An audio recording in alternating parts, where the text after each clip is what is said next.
Perfect. So today we're going to be discussing Zionism, very hot topic these days and in general. Would like to say thanks to our sponsors. Yes, Kosher Friendship. They don't have a website here, but they're still in the middle of setting up. We're going to be going through secular Zionism, religious anti-Zionism, and likewise, we're going to be getting a little bit more into the details of going over Hatikva after understanding Zionism. So then we could reevaluate and take a look at the national anthem. And then we're going to be contrasting that or going into the prophecy of Ezekiel and then the Messianic era. I guess what we're not going to be speaking about, which might be a little bit of a letdown and clickbait, but hopefully I'll be forgiven. We're not going to be discussing really much the political as far as the right of return or things like that. We're going to be discussing as far as Zion, what does Zion mean, and as far as the yearning that Jews have always had over the generations. So for starters, we have a secular Zionism. So the way I formatted it, I believe this is what's called an analytical approach. Sorry, I just changed my screen setting. We're still fine? Still sharing properly? Yes. So I try to break it up into the premise, then the conclusion, and then we could take it from there, unpack it from there. So starting with secular Zionism, which is probably the biggest voice, the biggest group. So what I understand, the claim would be as follows. So premise one is the Jews have historically yearned for Zion. Premise two is Zionism represents the Jewish right to self-determination and statehood.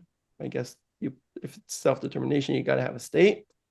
And conclusion, therefore, as a Jew, I identify as a Zionist. So they would call themselves a Zionist. The challenge on that would be on premise two, because premise two is saying that Zionism represents the Jewish right to self-determination. But if you look, which we're going to go a little bit into, that Zion traditionally did not refer to statehood or to self-determination. It referred to having a temple which we could build. It happened to be there's also going to be probably some form of state and stuff, but that would be like secondary. That's not what the focus of the Jewish yearning for Zion would be. And I brought from Psalms, first I brought from the prayer, the liturgy. May our eyes behold your return to Zion in mercy. So what we pray for, what Jews have always been praying for, was for God to return to Zion, not for the Jewish people to return to Zion, for God to return to Zion, which we would return in order to serve God, but it's about God returning to Zion. And likewise, we have from Psalms, the Lord shall reign forever, your God, O Zion, for all generations. So the idea is God returning to Zion, his presence being listed in a more revealed fashion then. So that is really where it falls short as far as understanding of Zionism. Moving on to religious Zionism. So that was a secular Zionist view. Moving on to the religious Zionist view. So they'd say Zionism, premise one, Zionism fulfills the biblical prophecies of the return to the promised land. Premise two, I, as a religious person, they would say, believe in the fulfillment of the biblical prophecies. And therefore, I support Zionism, or I am a Zionist. So the challenge would be on premise one, to say that Zionism, I put in quotations because we're kind of talking about the terminology now of Zionism versus what it says in the Bible. So on premise one, where they say Zionism fulfills biblical prophecies, it falls short likewise on that. And verses I brought, so first we have how we ended up in this situation. How did the Jews end up in exile outside of the land? So we have the prophet Ezekiel tells us straight out how we ended up in this mess. And that's from Ezekiel 39. And the nations shall know that the house of Israel went into exile for their iniquities. Because the Jews have deviated from serving God, the prophets have prophesied that this is what's going to happen. And that's what happened. So in order to reverse that, we have to reverse the cause. We have to turn back to serving God, and then we'll be able to reverse the situation. So that would be step one. Step one would be to reverse the cause of how we ended up in this situation. Step two would be is we need to have David our king in order to the biblical prophecies. And I brought from Hosea 3:5, after the children of Israel shall return. So step one is to return. Then they return and they seek the Lord their God and David their king. So not only are we going to serve God, we're going to have David our king. And only then, after we have the ingathering of the Jewish people. And that's in Psalms 147, the Lord shall build up Jerusalem. He shall gather together the dispersed of Israel. And you just pause for a moment and take a look at the order. Build a second.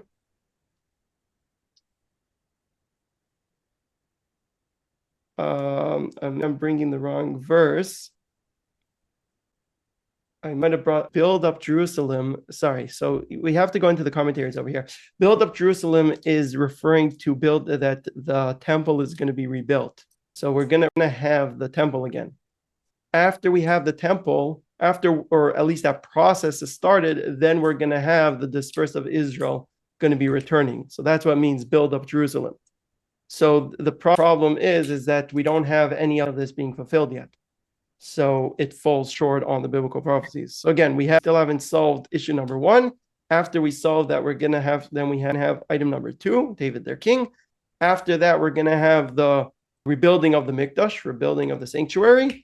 And then we'll have the ingathering of the Jewish people. Right now, the only thing we got is jumping to item number three before having item number two and item number one. So that is where religious Zionism falls short. Then we have anti-Zionism. We have various groups that you probably not too hard to search for them online. They get a lot of attention online as far as people saying that they are religious and they are anti-Zionist. So they go as follows. They say Zionism represents a rebellion against God. They say, I'm devoted to God, I'm religious. And therefore, I am an anti-Zionist, they would say. So the issue would be on premise number one. Just to pause for a moment, there might be certain aspects of modern Zionism that the way they understand could possibly be a rebellion against God, but that's not what we're going to be discussing today. We're discussing now true Zionism. So true Zionism, that it's not a rebellion against God. Not only is not a rebellion against God, that is what Jews have been yearning for. This is based on biblical, it's said 5 times in the Amidah prayer. The prayer is the 3 prayers that the Jews pray, known as the Shemona Esrei, 18 blessings. And this is something all of them that claim that they're anti-Zionist, they pray it 3 times a day like everyone else. And so they mention 5 times Zion, and this is in reference to the rebuilding of the temple. And to illustrate, we have in Psalms 102, for the Lord will rebuild Zion and appear in his glory. So part of the rebuilding of Zion means appearing in his glory, coming in the way of the temple and the holiness associated with it. Now that we where everyone falls short, and I find this a little surprising that I'm like the first one to never heard the conversation going on. But basically what we're saying is that everyone got it wrong. From entire Jewish thing is got it wrong. It's they're misappropriating a term and everyone just seems to be running with it. And that's we're trying to pull back the term, go back to what it really is. And I guess when this gets posted, we're going to have a lot of comments because I think this is just chattering. Now that we understand a little bit of what it isn't, so now let's take a look at Hatikva. Hatikva is the national anthem of the modern state of Israel. So we're going to jump to the last part, and it goes as follows. We'll do a little bit also at the beginning. So it starts off as long as it's in the heart within a Jewish still yearns. So far, so good. That Jewish soul does yearn. And onward toward the end of the east, on an eye still yearns towards Zion. And that's so far, so good. Jews have always been yearning towards Zion. We've always prayed towards Zion. Our hope is not yet lost. That's also correct. We've always held steady fast. Above 2,000 years, that's unbroken. We've always been yearning for Zion. This is where we're going to run into problems. The last part says to be free people in our land of Zion and Jerusalem. So this is where the challenge is, to be free people in our land. This is the best to put it, giving the most slack to say this is inaccurate. And we have from the verse in Deuteronomy, God says to the Jewish people, now Israel, what does the Lord thy God require of thee? But to fear the Lord thy God and to walk in all his ways, to love him, and to serve him. So the point of the Jewish people is not to be a free people that we are good to just have fun, play games. No, the whole point is to be able to serve God.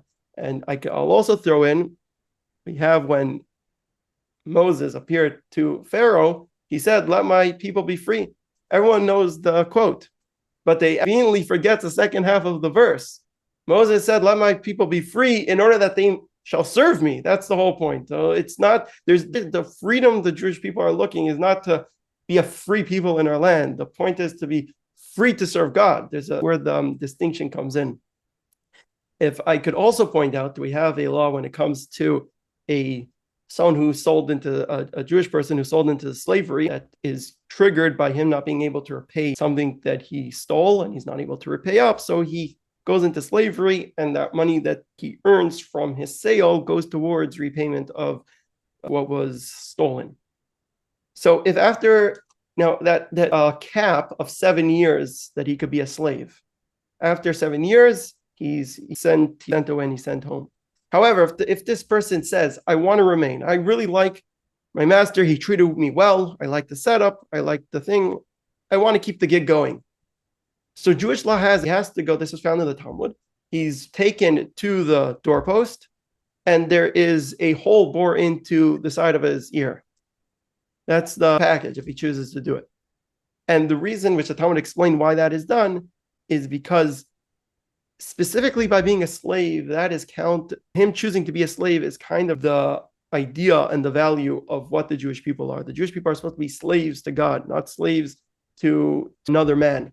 And him voluntarily choosing to be in that position, when he went in the first time, he had to pay up. But now that he's voluntarily choosing to do that, that is why he has to get an ear, a piercing in the ear to remind them that the ear that heard at Mount Sinai that we are to serve God, he seemed to forget a little bit. So he needs that reminder. And that's unique by being a slave.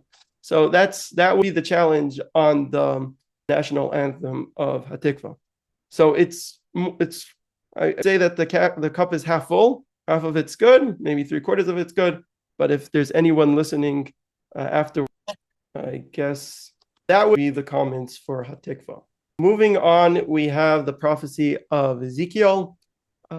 So I brought this as Ezekiel 37, 24 to 28. So it's 4 verses. And I added these titles to just see how we go through the prophecies. So like we mentioned before, first we have the return of David, their king. We got to serve God. Although before we said in order to reach the David, their king, we're going to have to be in a state that we're already serving God. But let's go through, at least we could skip around a little bit. Let's go through the prophecy. "And David, my servant, shall be king over them, and they shall have one shepherd. They shall also follow my judgment and observe my statutes and do them." And here's also another piece, which is part of the reason why Judaism has rejected Christianity's claim that we are in the Messianic period. And that is because the era of peace. Ezekiel says also, "Wherever I'll make a covenant of peace with them, it shall be an everlasting covenant, which I'll give him, and they'll multiply them." It's a little bit more in Isaiah, and we'll speak in a moment. And then we have the return of the temple, and will set my sanctuary in the midst of them forevermore. So all these things are still missing. And then also he finishes off that will be glorified among the nations. And to finally wrap it up is that the Messianic era, which is the Zion, which we've always been yearning for, is a period of peace.